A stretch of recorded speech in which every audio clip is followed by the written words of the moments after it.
Thank you for inviting me to speak today on Self-Help on the Go. Now, the story that follows is definitely true, but names and details have been changed to protect client confidentiality.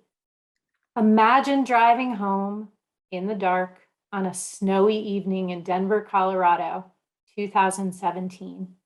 After a stressful day at work, Will was blindsided when he walked into his house and realized his wife had left him. She'd taken half the furniture, all of her personal effects, the kids, and to add insult to injury, his very favorite Vitamix blender. She left him a note and said she was really sorry, but she'd fallen in love with someone else and it was over for her, without a doubt. She let him know that the kids would be shared, they'd share custody fully, and that would start next week. Now, Will wasn't perfect, but he certainly didn't deserve this. And between the heartbreak and a super stressful reorganization that he was heading up at his office, Will felt like his life was falling apart.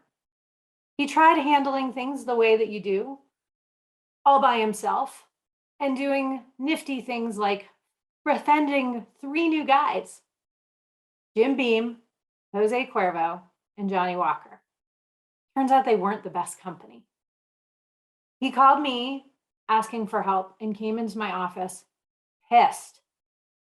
He was overwhelmed, he was floundering, and none of this felt like himself. I told him, Will, we've got to work on your mindset. My mindset? Are you kidding me? My wife left me. And I said, yeah, it's when life is feeling really rough that mindset management is most important. We've got to get you out of victim mode. Why is this happening to me? And we need to return you to choice mode where you're creating the type of life that you want to be living. All right, well, that sounds good, he said. I told him that we would use a concept called psychological flexibility, and I assured him that it wasn't as complicated as it sounded. Psychological flexibility, I explained, is when you accept the reality that is actually in front of you. Doesn't mean you have to like it, doesn't mean you have to approve of it, and it certainly doesn't mean that it's the reality that you asked for. But we want to actually work with the reality that you have.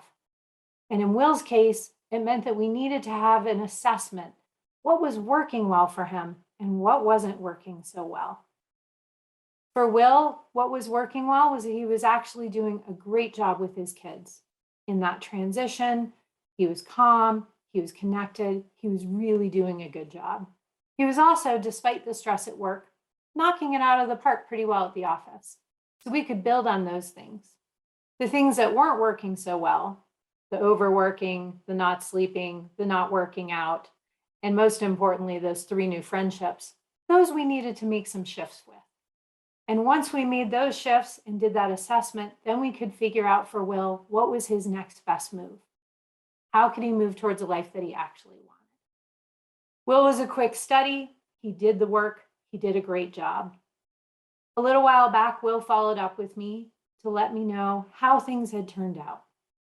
And he said, the work that I did with my kids has really paid off. They're healthy, they're well-adjusted. We figured out this joint custody thing.